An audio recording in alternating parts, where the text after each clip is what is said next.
Yesterday, Tommy, talk about kind of tone deaf. Yesterday, she comes out with this Indigenous Peoples Day and talking about how awful the people who came over to America were, and they brought disease and they killed people and all this kind of stuff. It's like saying, and anti-Columbus Day message. Trump gives a pro-Columbus Day. We're not going to change it. I mean, even if you think that, you're trying to win a presidential election and you're offending a lot of Italians. I mean, Catholic Italians. I mean, it's just because this is something that they take very seriously.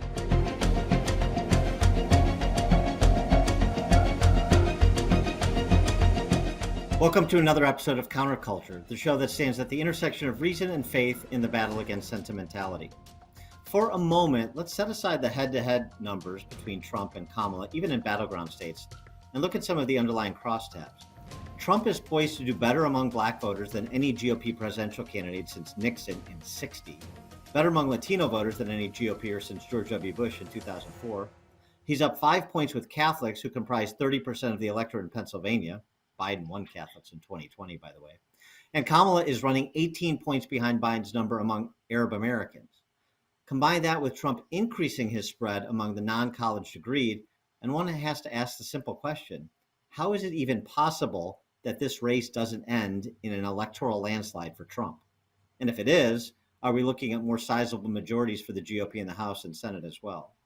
To help us decipher the polling data and offer some prognostications, we hope, we're pleased to be joined by Robert Cahaly, founder of the Trafalgar Group, a polling firm. Cahaly, you'll recall, was the most accurate pollster of the 2016 cycle, correctly identifying Trump as leading Hillary Clinton in key swing states going into that election. In fact, Trafalgar has been the most accurate pollster of the last two presidential elections. Cahaly is not one of those wishful thinking pollsters normally associated with corporate media outlets, which is why we're pleased to have him on this installment of Counterculture. Robert Cahaly, welcome. Thank you for joining us. Hey, it's great to be here. And I tell you what, you started out just right with looking at those crosstabs and how this race is so different than anyone could have possibly predicted. Well, right. And so I mean, address that. I mean, the numbers with Black and Latino voters. Bill McGurn had a good column in the Wall Street Journal about Kamala's problem with Catholic voters, which is a problem in Pennsylvania. And if she doesn't win Pennsylvania, there's no path, it would seem. And even Arab Americans, polling out this week with Arab Americans, Trump running neck and neck with Kamala. That obviously is a problem for her in Michigan. So, I mean, what's the path for Kamala? Is there one? You're exactly right. I mean, you just look at this. I mean, yesterday, Tommy, talk about kind of tone deaf. Yesterday, she comes out with this Indigenous Peoples Day and talking about how awful the people who came over to America were, and they brought disease and they killed people and all this kind of stuff. It's like saying, and anti-Columbus Day message. Trump gives a pro-Columbus Day. We're not going to change it. I mean, even if you think that, you're trying to win a presidential election and you're offending a lot of Italians. I mean, Catholic Italians. I mean, it's just because this is something that they take very seriously, and it's just dumb. I don't understand why you would do something like that right now. I mean, I get that you feel that way, but it's like she's done such a good job of messaging that the campaign has done to make her look centrist, to make her like somebody who's worried about the middle class and the plight of average Americans. It's like she just took a misstep, and it's like she revealed a little bit of what you kind of knew she was. And that's what we've been getting a lot from voters, is they're saying, I like what she says, but I don't believe what she says is what she really thinks.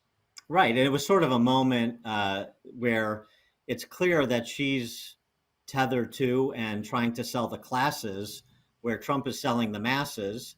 And, oh, by the way, the masses are bigger than the classes in terms of the electorate. Exactly right. I mean, Trump certainly has had his problem with kind of suburban, college-educated folks, and a little more trouble with seniors than Republicans tend to have. But, people ask me about that. I always say, hey, first of all, you've got to think about the seniors that existed in 2016 and the seniors that exist in 2024, that's 8 years. That is a lot of greatest generation and silent generation people dying, and a lot of baby boomers are basically all of them now have moved into being seniors. So that is a logical turn a little bit to the left because of the ideological makeup of both those different groups was very different. So, I mean, so is that her path? I mean, she needs to get, massive turnout from suburban enclaves around big cities, in addition to the big cities and in the battleground states, plus do surprisingly well among seniors, and she could somehow cobble together a winning coalition. Right. What she would need to do to just be safe is to have all the people that are in small towns and rural communities and just the smaller suburban areas, have all of them not show up, and just except for their old people, and just to have seniors and urbanites and larger suburbanites all vote that are all above $100,000 a year income. If she did that, she'd have a big win. But I mean, what's the likelihood of that? It's Where does the impossible. right where does the You can't have it. enthusiasm stand right now? Trump voters versus Kamala voters. It's interesting. When Kamala first got in the race, we saw Democrat enthusiasm tweak up just a hair above Republican enthusiasm. But now it has settled back down, and there's still a Republican gap. Republicans ahead by about 8 to 10 points in most of these states, and that's significant. I mean, you have Barack Obama, I mean, all but lecturing black males for not voting for Kamala. I mean, that was surreal. And then Bill Clinton getting the dates mixed up and basically talking about Lake and Riley's case as if it had to do with the bill that Trump kept from passing. Right. While also saying, we need to vet people coming into this country. Yeah, I know. That's sort of what Trump has been saying. It's been interesting the last couple of weeks. Biden running cover for DeSantis against Kamala, and then Clinton supposed to be in Georgia campaigning for Kamala Harris, talking about Lake and Riley and vetting immigrants. That's not And then exactly Obama not showing really up. helping. Yeah, right. Well, but I mean, the Obama thing, I wonder too, and maybe this shows up in polling. I mean, the idea that Obama didn't have coattails when he was president at the height of his popularity. Down ballot Democrats got wiped out during Obama. He was personally popular, but it didn't translate. And does it translate anymore 12 years later? I don't think so. Well, exactly right. I mean, uh, we see them take a lot of credit for, I mean, for 2020 when there were some few states Obama campaigned in, but the fact is that was a much closer race than anyone other than us anticipated it would be. And but for just a few votes in a few different places, goes the other way. And I mean, certainly there were lots of problems and what I call shenanigans going on that year. And then in 2022, yeah, there's a lot of places Obama campaign that won, but that turnout based on what the Democrats were doing, built their machine in the races in the states where they had U.S. Senate seats, and plus the abortion turnout. Like, I don't think Obama can really take credit for making a difference anywhere. Yeah. And, I mean, where is Biden right now in terms of his standing? Because it almost seems to me that despite his debate performances or the lack of ability to perform in a debate, I mean, he still has a connection to working people, the whole Scranton Joe thing he built up over 4 or 5 decades, No question. where she doesn't. And I mean, And that's what I said from the very beginning. yeah, I, yeah. I said, this lady will not be as competitive in Pennsylvania and Michigan as Biden would have been, but she would be more competitive in Georgia and North Carolina and the other Sun Belt. And that's exactly what we've seen because she cannot get those blue collar workers to look at her and her record and say, this is somebody who cares about me. But on the other hand, we have a significant African American population here in Georgia, a significant one in North Carolina, and there is some enthusiasm for her that just didn't exist for Biden, and the young people are a little more enthusiastic than they were. So, you know, it was a trade-off. But you're right. The coalition that Joe put together, and let's remember, in 2020, Joe was seen as his whole entire congressional record had been, moderate Democrat who was the moderate who came out of the Democrat primary of a bunch of liberals, and he was seen as the moderate. And so that went into people's calculus. They thought, well, he won't be much different than Trump. It'll just be a little less drama. He's not a big lefty. That is what they thought. And they have a lot of buyer's remorse for thinking that because he did not end up governing the way old Joe, that everyone had known for 40 years, used to vote. He was a But completely different person.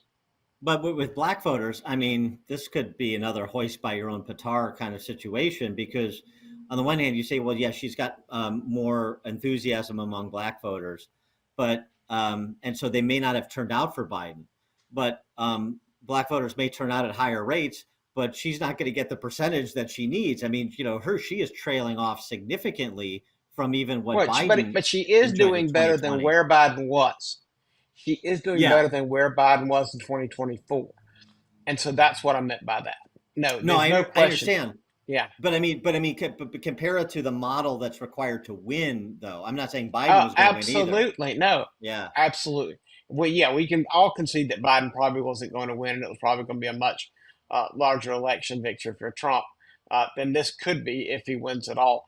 But absolutely, I mean, it's a significant amount, and it's the other thing is in 2016 and even 2020, we do a lot of work to kind of identify these hidden voters, and a lot of those were black males, and now they just tell it.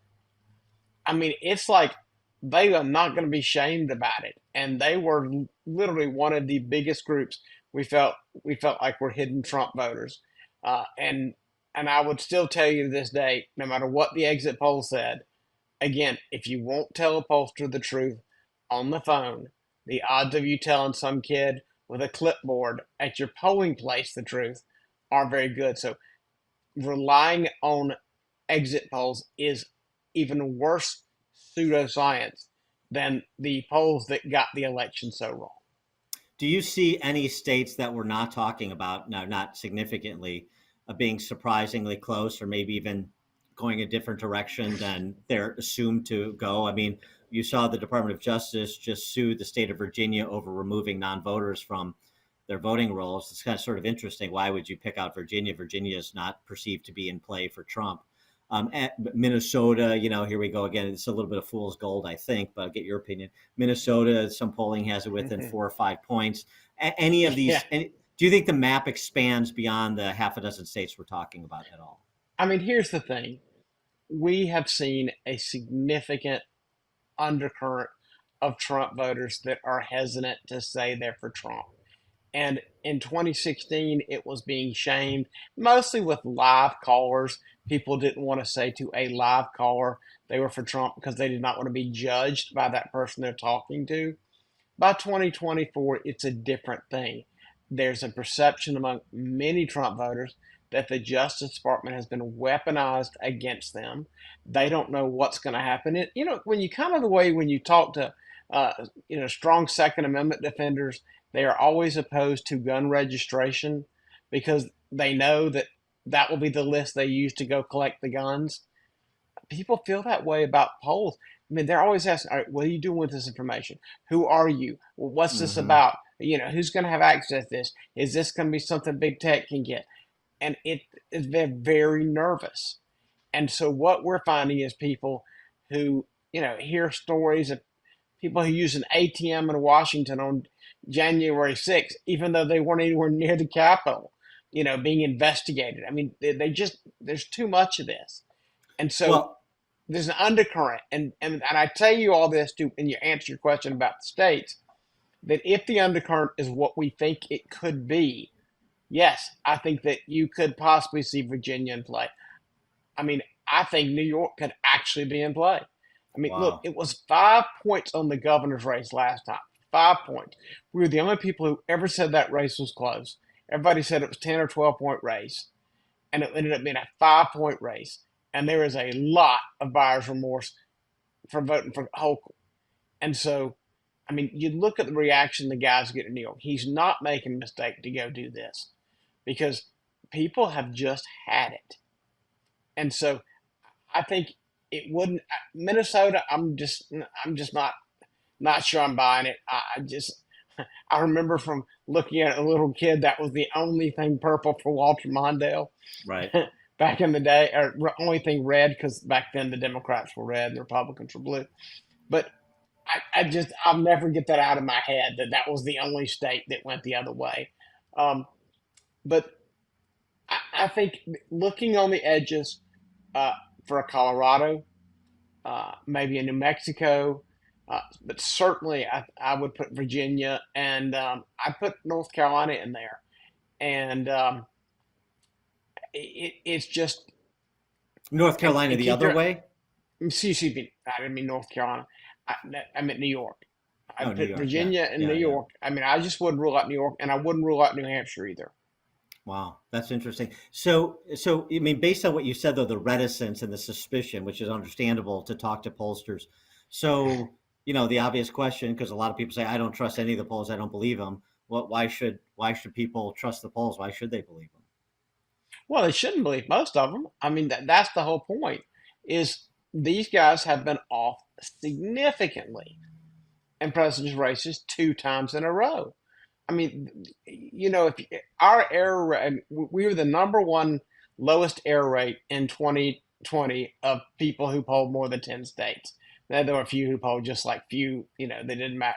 But of the people who did real, large amount of states and hit all the battlegrounds and some of the edges, um, we were like 2.4 error rate. Now, that is ridiculously low compared to the ABC, NBC, Fox. I mean, they were all like 5. I mean, that's a huge swing of an error rate. And the fact is, they do not know how to count these, what we call Trump surge voters or hidden Trump voters, shy Trump voters, scared Trump voters, whatever you want to call it, reticent Trump voters. They don't know how to count them. And I do not believe they have changed it. They can tell you they've changed their model, but the first thing that they haven't is when you look at their questionnaires with 30 questions, the first thing I'll tell people, when you're asking 30 questions, you are losing average people. They will not take a poll that long. You are going to oversample the people who are higher educated, more free time, and who care more about politics. And you're going to lose the people who are in a busy life trying to take care of family, work, and everything else. You just lose them. They're not going to take those long polls. So, So, and God forbid they use focus groups. I mean, not focus groups. They use online panels, which are kind of like big focus groups of people. And, online panel. Like, think about how weird you have to be to say, I'd like to be on an online panel to take a political poll once a week. How not average voter is that? So right. that's why I don't have any real belief they have done anything better. And we see, we've been measuring how we look at the hidden vote with some of our unique tactics to do that. And then one that we've talked about, asking who do you think your neighbors are going to vote for? It's a great projection device. We kind of brought Right. that on the scene in 2016.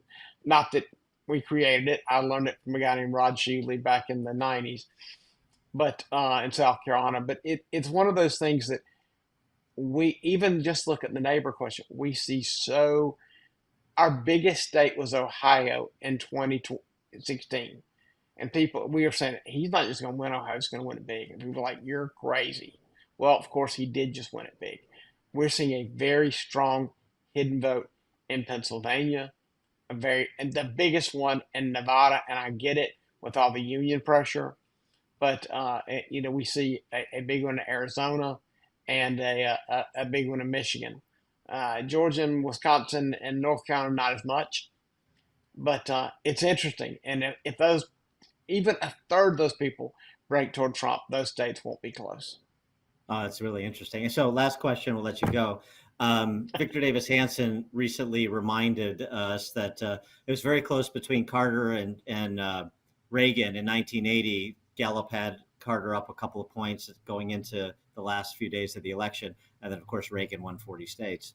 Do you see the possibility of something like that? Maybe not 40 states, but something like that, that surge that Yes, you're talking about? absolutely. I mean, if he does even a third of what we think is hidden vote right now, you're talking.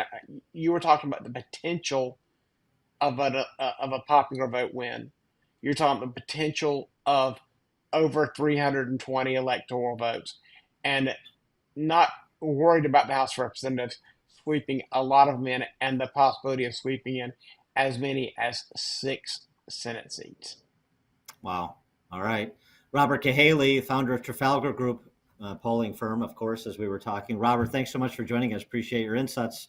It's going to be an exciting last 3 weeks. Appreciate it. It is literally going to be one for the races, and I'm looking forward to it. But I got to tell you, people are saying, "What are you going to do when it's over?" I said, "Well, when is it going to be over? I don't It know just that it's keeps going to be over going. November 6th. I Yeah, feel like right. there's no Even, way this thing. But is it? I really do believe if we do have the surge that is potentially there, it could be over election night. all right. We're going to be watching. Robert Cahaly, thanks so much.